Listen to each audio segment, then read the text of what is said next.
everyone. I'm really glad to be on stage, but to be honest, really fucking nervous because it's the first time for me giving a talk as a game studio and in English as a really crappy French speaker girl. Anyway, I've been asked by Alessandra to talk to you about relying on a big market share in China, and 4 months after the release of our first game, I came up with some conclusion and insight I'm really glad to share with you.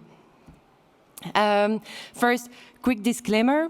Even if I try to be as accurate and objective as possible, our figures and conclusions are based on our internal assumption and statistics and might not be accurate and applied in any case, so please take our conclusion with some prudence.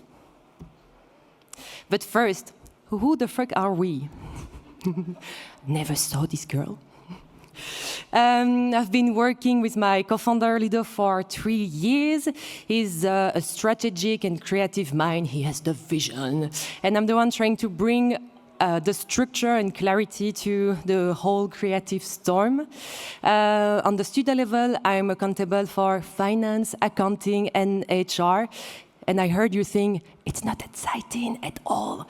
But I really love it, no kidding. And Ludo is responsible for the strategic development and marketing. On the production side, I'm doing project management, and Ludo is the game director and lead game designer. And yeah, just a few words about the studio story. At first, and before going to the game development, we set up a consultancy company to help other studios with all business development stuff, because we wanted to share our business skills and knowledge. And one day, when Ludo was playing Vampire the Masquerade tabletop RPG with some friends, his character in the game was running a vampire bar and was really trying to improve profitability of this bar in the campaign, blah, blah, blah. Then the game master told to him, fuck off, Ludo, it's not at all the purpose of the campaign. If you want to run a vampire bar, please make a game about it. Ta-da! The next day, he shared that high concept with me, and some weeks later, I applied for public project-based funding in Belgium. We were pretty lucky to have access to some public funding, which is not the case anymore. And 2 years and 700K later, we released Blood Bar Tycoon with a team of 12 people, and it was 4 months ago in February. And because it's a nice friendship story, that RPG game master friend became one of the game pillars as its creative director, and we are still working with him. So a few words about Blood Bar Tycoon. It's a vampire bar management game where you have to attract juicy humans to feed your vampire customers. It's a game with a base building mechanics and some bar customization, up to 14 different bar styles. Don't do it, it was way too much and too costly, but it was fun, from dark to cyberpunk to kawaii or even biker. And each style is attracting specific humans, which are attracting specific vampires. The goal is to keep your vampire business hidden behind the scene and to develop a huge human blood factory without being discovered by and shut down by vampire hunters. If you don't feed your vampire customer quickly enough, incident and panic may occur. That can lead to some minor incidents. And as classical tycoon, we added plenty of UI and statistics to satisfy even the most demanding vampire manager. And we reached some Steam achievement we are a bit proud of. The game was featured in Steam front page and top seller during 3 days, and it was in the news and trending for 9 days, which was pretty cool. We managed to boost our review score to very positive with an overall rating of mostly positive. We self-published the game, a good point to share, and managed to sell a bit more than 17K copy, which is not amazing, but not a flop either for a first game in self-publishing. We are still sitting on 84K wishlist, so hopefully we'll be able to convert, and we are not dead yet. We also secure a Steam Daily deal in October, which is great news. And more importantly, we survived our first game, and now we are working on another tycoon because we want to be specialized in making great tycoon games. So the goal here was to speak about China. So what did we expect from this market? Firstly, China was our second market regarding pre-launch wish list, with almost 50% of our wish list coming from China. So we were like, maybe there is something to do with this market, mainly because we didn't focus our marketing campaign in China, especially because marketing budget was around 20K. So we had to make some market choices, and here the wish list, the pre-launch wish list was an organic traction. Then we knew that China was a really fast-growing market on Steam, with a lot of articles showing it at that time. And in February of this year, Steam even announced that more than 50% of its players had simplified Chinese are their main language, so maybe there are something to do with China. So what did we do? At Gamescom 2024, we had no publishing deals, so we were like, okay, what could we do to help us sell game to China? So we met Gamersky, an Asian distributor with its own media channels. They help us distribute the game across Asia, especially in China, providing localization and marketing services. They didn't, just to let you know, they didn't give us any production funding, but we still signed this deal, mostly because we had no clue about how to handle marketing in China. And to be honest, we had no other deal on the table, so okay, we signed it. And yeah, it was with them or totally alone, and we decided we need a bit of help, so yeah. And with no regret because the collaboration went pretty well. And then we released the game. And what did we find out? Ta-da-da. Inside number 1, as shown with the red bar here, 18% of our unit sales came from China, exceeding our pre-launch wishlist rate, which was a pretty good surprise.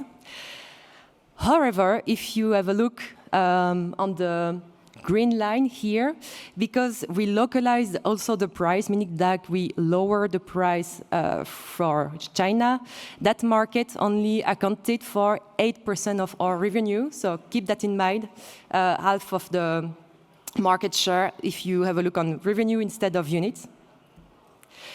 Another way to show it is by looking at the average unit price, and China is well below the other top 5 markets.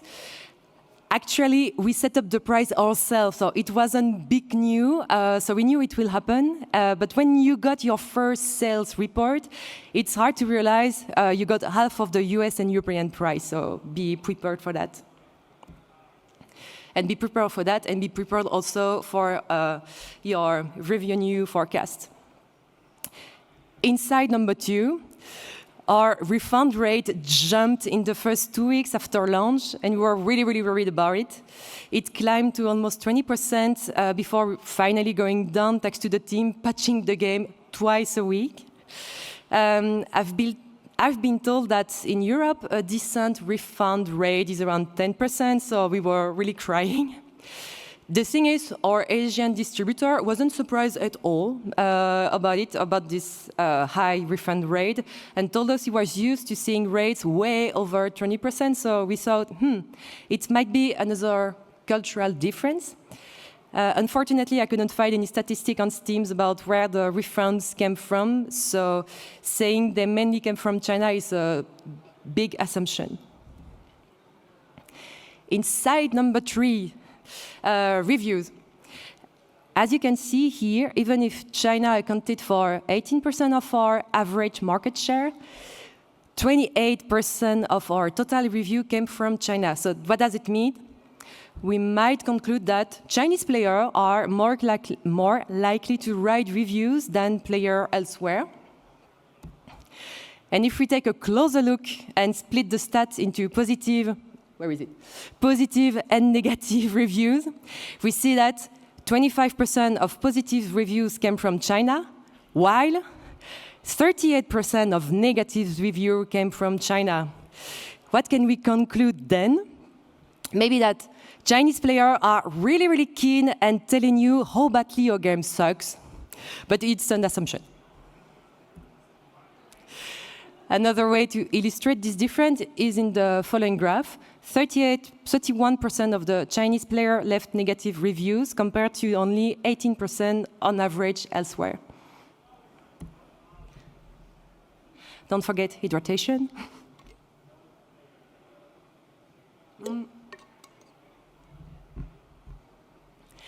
Then I took a closer and more qualitative look at the differences regarding reviews. Bug tolerance in China is really, really low.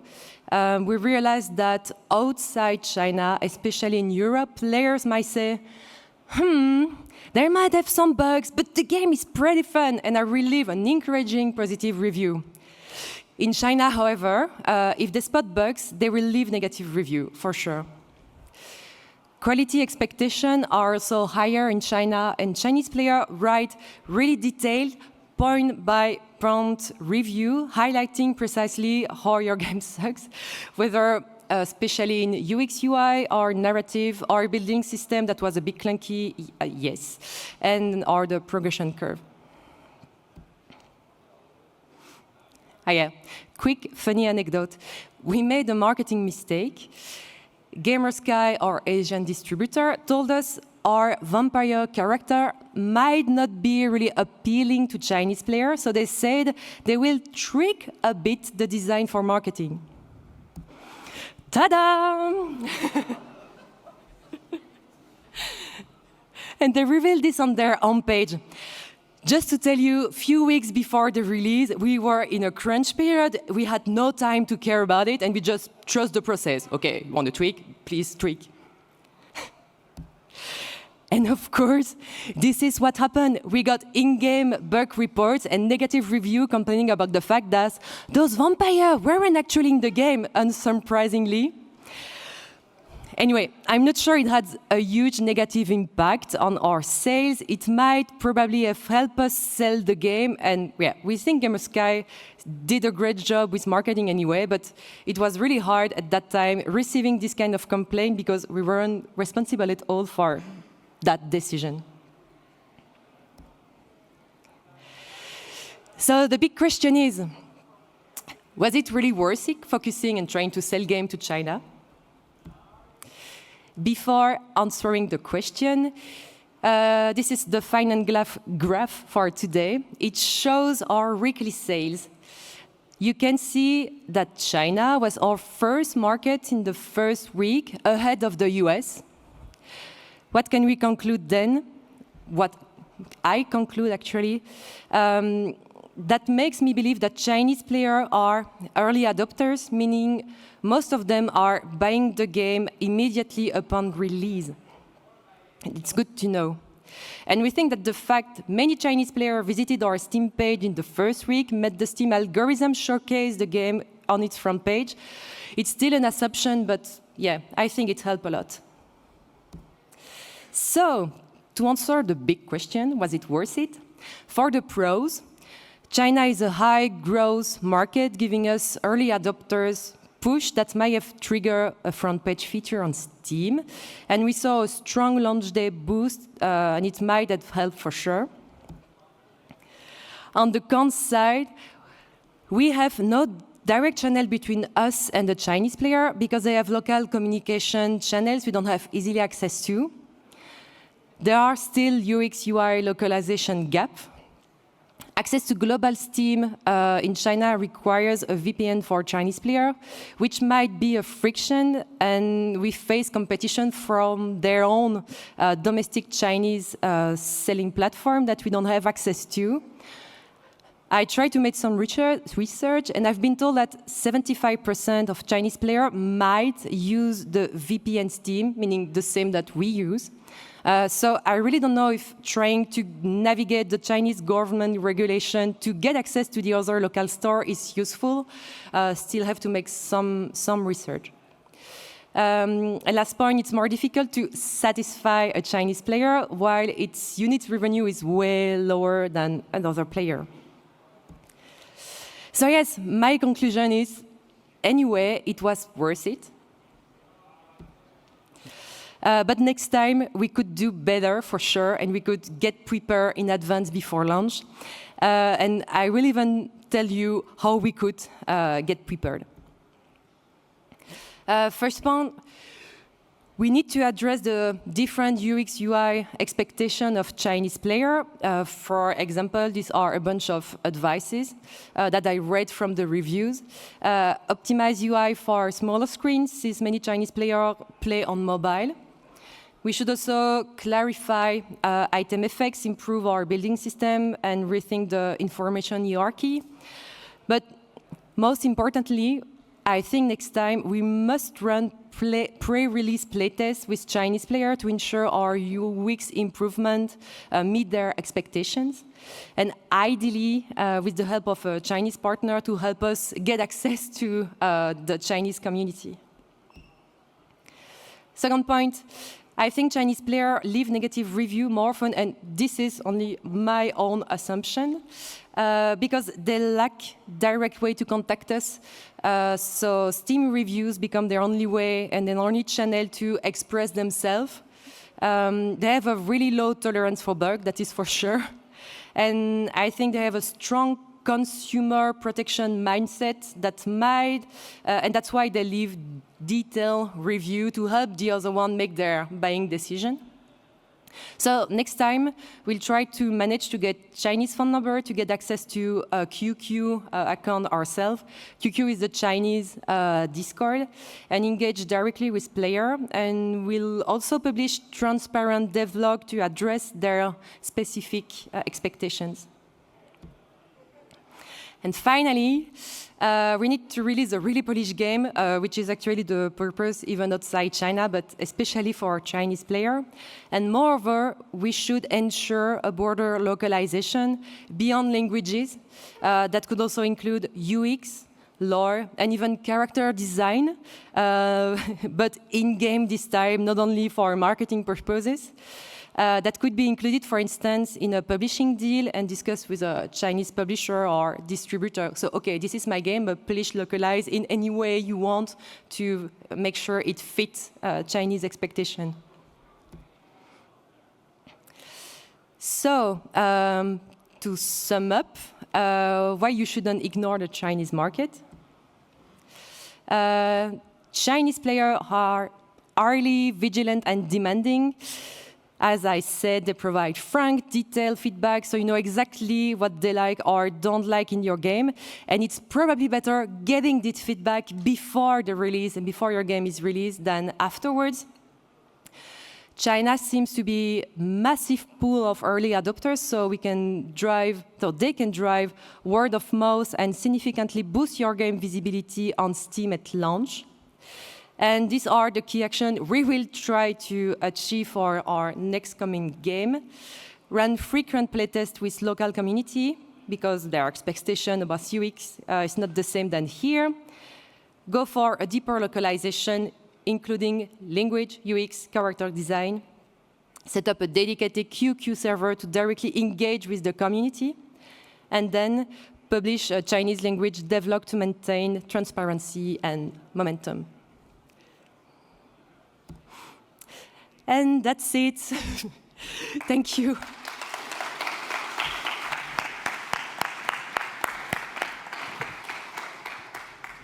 Thank you, Virginie. That was really interesting. Are there any questions from the audience? I see one over there. Yeah. Oh, yeah. Yeah, hi, nice talk. I wanted to know, like, if you have, if you could check from the negative reviews that you got from the Chinese market, if it was also coming from the one that actually asked for a refund.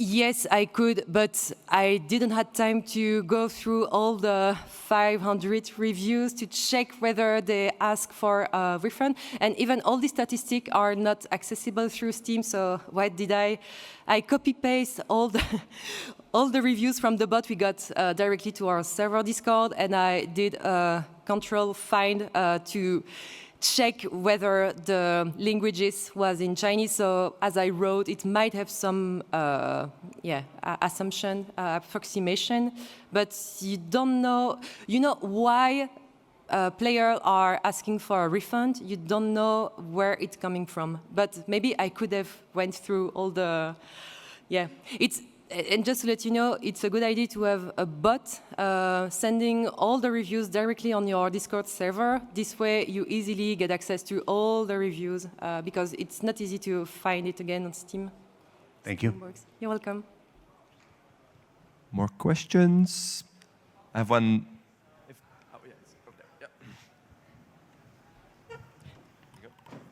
Yeah, thank you for the presentation. I loved it. I'm not sure if I missed it, but would it have been possible to do an early access release in China, and would have that influence expectations from the Chinese consumers in any way? Yeah. It could have been a good idea. We didn't do it for three main reasons, actually. The first one, the Chinese distributor was not totally fond of early access. Maybe we could have discussed it with him, but we saw, okay, it's not fond of, so it's something against the fact that we could do early access. Second point is, we were running off our cash. Our wish list wasn't that high a few weeks before the release. So we were like, okay, if we would have chose early access, it would have meant keeping the game updated. If it was a total flop, we weren't able to do it. So we didn't want it to engage with players about, okay, keeping the game alive. We prefer being not doing it. And the third reason, in Belgium, we have a tax credit called tax shelter. The eligibility period is only up to 3 months after the release, and early access is equal to a release. So, it was hard for us to do the most of these fundings with early access. So for these three reasons, we didn't choose early access, but I think the game deserved an early access. You know, it was our first game. We made some, stupid game design mistake, and so maybe it could have been a good idea just for our community to tell them, okay, it's a bit undercooked, but we will improve it. So that's why we deserve some of the negative review we got, for sure. It was a lot coming from China. Thank you. Do I see more?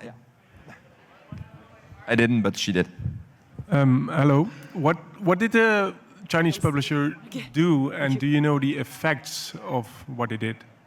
Sorry, can you repeat? I didn't get. What did the Chinese publisher do for you besides the weird vampire ad, and what was the effect of their actions? I have no clue. Actually, when you are in a rush, you find a partner and you're like, okay, I will trust this partner to do the best job possible. But yes, something I can say, they localized the game in 3 different languages, Chinese, for simplified and traditional Chinese, Japanese, and Korean. And we didn't get any negative review about localization, so I guess it was pretty good. And they were really cool to work with, because when I met them the first time, I told him, yes, we have, I don't know, 20K words in the game, and we just find out that the game included 45K words, but it was okay for them. They didn't, Okay, thank you. So they did all the localization and marketing. Marketing the game meanings featuring the game in the media channel they own. I don't know how many million unique user they have on a daily basis, but it's pretty a lot. But I didn't, to be honest, I didn't really check. We saw a bump in the Chinese wish list before release, so I guess they did a great job, but I can't tell more. Okay, thank you. Thank you. There's one next. Oh, yeah. Hi, I had a question about the conclusions you made about how to have another polished game afterwards. would you then recommend to delay a release of a game for China until you actually come up with a better version, or would you still try to put it simultaneously? I'm maybe not the best one to answer this question because I'm not really good at marketing and positioning a game. But actually, why not? But yeah, I have no clue about if it's a good idea to postpone the PC version. Most of the Chinese players have access to the same Steam than you have. So I guess if you release your game on Steam, they will also have access thanks through the VPN. I don't know if it's possible to postpone, to be honest. All right. Thank you. Yep.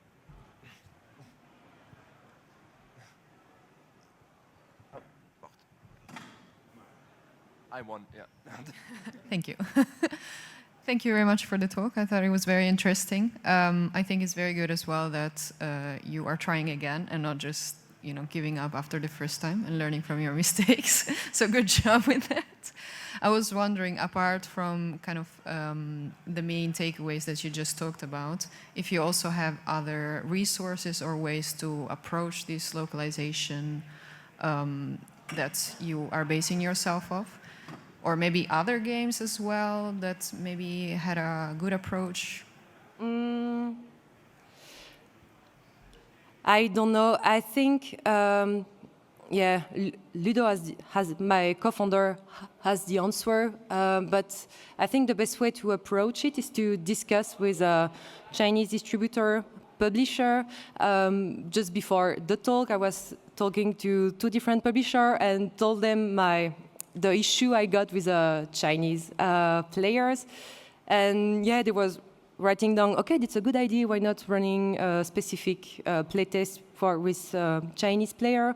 So yeah, I think the best way to do it, because you, as indie game dev, you can't do everything yourself, so maybe include a publisher or distributor, which is not funding the game, but helping you distribute it in China. But the mistake we made, maybe, because we trust Gamersky. I'm totally sure they did a great job, but we didn't learn at all. We didn't get access ourselves to the Chinese community because we outsource everything, just do the job, I trust you, bam. So I actually accept this figure I showed you. I have no clue about how to do better. It's only assumption, maybe next time we'll do better.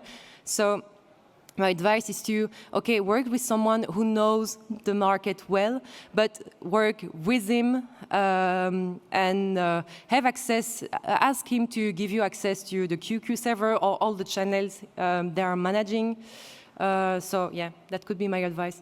Yeah, makes sense. Basically staying as close as possible to your actual... And actually same advice for working with a publisher. It's always good to learn from the experience and not outsource everything. I'm afraid that's all we have time for. Thank you, Virginie. If you have more questions, you can find her. Thank you.